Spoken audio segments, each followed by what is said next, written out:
Guys, stick with me and we're going to show you the average price here in Port St. Lucie for a single family home. You better get fired up.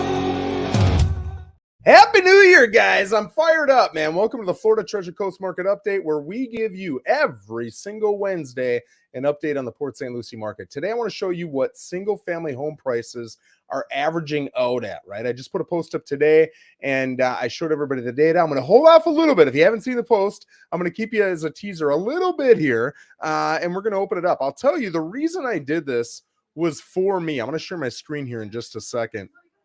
But the reason I did it was for me. You should be able to see my screen right now. This is the MLS. So this is where if we're going to post a listing as a realtor, we're going to put it right in here. If we're going to look for listings, we're going to look in here. If you go to Zillow, Realtor, Trulia, Redfin, Coldwell Banker, eXp Realty, Keller Williams, any one of those sites, they've got what's called an IDX feed that literally pulls all their data on homes from an MLS like this. So this is the real deal, right? So now, what I want to get in and do, and I like it that you can see what I'm doing, because you should know if you've got a realtor, they can do this kind of stuff and they can do it pretty quickly, pretty easily, right? So if you're asking for data, in my opinion, my job isn't to just sell your home or help you buy a home and then I make a commission and then, hey, I'll see you in 7 years when you do it again. Like, you've kind of hired me on as your guy in the background throughout that period, whether it's 2 years, 7 years, or 40 years. And my job is to give you data. It's to educate you. It's to position you best. It's to give you recommendations. It's to answer questions. It's to show you how to get your homestead exemption or, whatever. I'm your guy. You already paid for me. So go ahead and use me, but don't just use me when you need to buy or sell. Use me all the time, man, because I want to see you guys positioned well. So let's take a look at Port St. Lucie. I honestly love Port St. Lucie, man. A lot of people here, I think they've gotten entitled and spoiled. There, I just lost like 4 viewers. And they complain about it's getting busy. The traffic's bad. Dude, the traffic is not bad. I've lived in DC. I've lived in Olympia, Washington, where there's literally one interstate going through the whole thing. We had a train derail. It took me 6 hours and 6 minutes to get home because there was one road. You ain't going to see that in Port St. Lucie, right? We've got amazingness down here in this area. I love it. So, in my opinion, best city in America. Love it. So let's go. Well, let's do actives first. So right now, single family detached homes in Port St. Lucie, we got 1,358 options. So if we're going to look at median asking price, that'd be 650, 675 plus 4 is 679. I'm going to have to go down and look at the 679th home, and that'll tell us where we're at. Okay. So, yeah, I'm going to BS here for another minute just to kind of get down here to 679. You can see on the left, this far left column, see we're in the 220s, 240s. We're looking to get that to 679. And then whatever price that is in this column here where my cursor is, that's going to be the median asking price, okay? What did I say, 629? See, now I can't remember, 679? I'm going to get down there and then I'm going to do the math. I can't do math and scroll at the same time. It's a tough task. Okay, let's whip out the old calculator. I don't think you can see my calculator, but I'm going to go 1358 times 0.5, 679. Okay, great. So 679 is 469.9.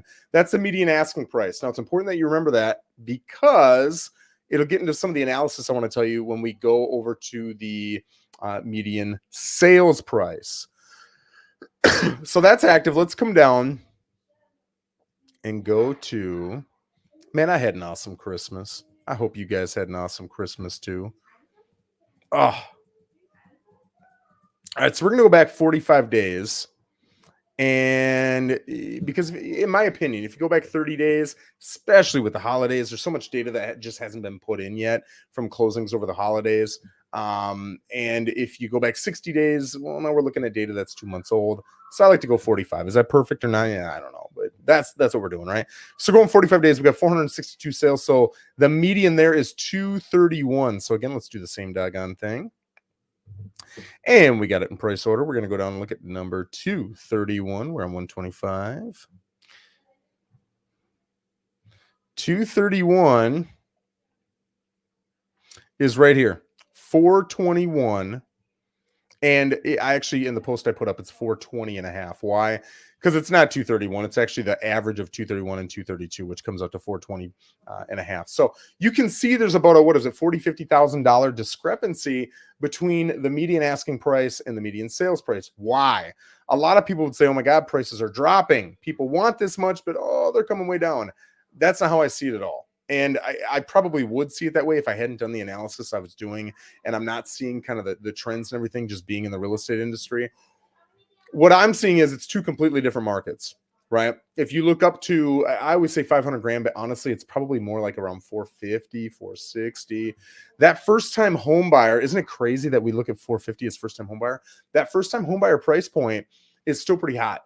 We're still getting loads of people coming into Florida, and a lot of them have sold their $600,000, $700,000, $800,000 place in New Jersey, New York, California. They're taking that cash and they're like, Joe, can I get a decent home for 350, 450? Yes, great. And then they take the rest of their cash, and that's their retirement. That's what I'm seeing a lot of people do who are coming into the state, and they're coming into the state at the rate of 800 to 1,000 a day, man. That's a lot of people that are coming into this state, and they're coming in with money. That's who you, the locals, are competing with, right? So that's important to see. Now, we've also got all the amazing things that I personally love about South Florida, right? We've got no income tax. That attracts me as an employer, right? Now I can pay you a little bit more because I don't have to pay those taxes, right? You are going to have a fatter income because you're not paying those taxes. It's a better deal from that standpoint. The weather is amazing. All the things you can do, Fort Lauderdale, Miami, all those different things, amazing. But getting back to the point, there's a $50,000 discrepancy between average ask and average sale. Why? Because that higher end price point, and I always say 500 plus, but really, it really dramatically becomes more true as prices go up. So what I'm about to say is true with 5 to 600,000, but it's more true with 6 to 700, and it's more true with 7 to 800. And the higher we go, the more true it is. That market is different. The inventory levels are going up, and the amount of sales are remaining stagnant. So you've still got the same amount of buyers out there, but a lot of people are coming on. Why? In my opinion, they want the price that they were told they could get a year, 2 years, 3 years ago, and that may be challenging. Or they were told, hey, you can get 600 a year and a half ago, and now they're saying, well, market's been crazy, I should be able to get 700. And they could get 620, but they don't want 620, they want 700. They're having a tough time selling. So you're seeing a lot of them sit on the market for 90 days, 180 days, come off the market, canceling expireds, come back on. And they're just not getting the offers. They're not getting the showings that they were getting 2-3 years ago. All right. What we're seeing now is a big attraction to those homes in the first time home buyer price point. That 300 to 450 is hot. In fact, I would say if I get 20 leads and they're buyer leads, and they're coming in from our Google pay-per-click leads or one of our other paid sources or our website, out of those 20, probably 16 or 17 are going to be in that, up to 450 range. And then the other 3 or 4 are going to be anything over. I mean, they could be 2 million, they could be 500, who knows? It's a lot.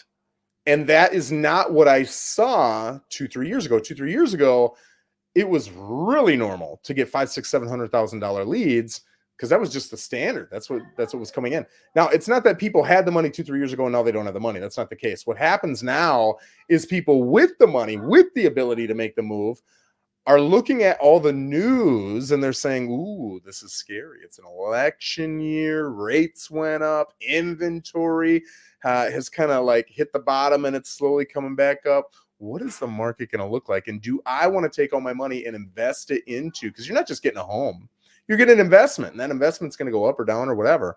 And so right or wrong, whether you agree with it or don't agree with it, whatever, their perception, a lot of them is, I want to hold out of the market. I don't want to experience that possible big negative drop in my wealth if a lot of my wealth is wrapped up in my house. So a lot of these guys are looking at something that's way less risky, which is 350 to 450. And that's what we're seeing, right? You're also seeing a lot of them say, hey, I want to come down here, but because I'm so nervous about the market, I'm going to rent for a year. What did that do? Boom, boom, boom, boom, boom. We've seen rents double in the last couple of years. It's been crazy, right? So what I foresee is that higher end market, and again, not so much the 5 to 6, although that's not going to be the best market, but I'm talking 7, 8, 900 plus is probably going to be pretty plateaued throughout the year. But I do think that up to 450, especially new construction, especially not in an HOA. That's another trend I'm seeing a lot of. 2-3 years ago, everybody wanted to be in an HOA. They want to be in the nicest HOA. Hey, it's $400 or $500 a month. Don't care, love it, let's go, right? Now people are saying this is what I'm approved for. They're very numbers conscious. The numbers conscious people are the people in the market right now. They're very numbers conscious, and they know, hey, I'm approved for, because you're not approved for 450. Let's say you're approved for 450. You're not really approved for 450. What you're approved for is a monthly payment based on a million factors, a lot of which is what is your income, and then a certain percentage of that based on the loan program is what you're allowed to spend on a house. But that monthly payment includes your principal and interest, which the rates change every day. So even as I'm out showing you homes, what the monthly payment looks like today is going to be different than tomorrow because the rates change, right? You've also got insurance differences.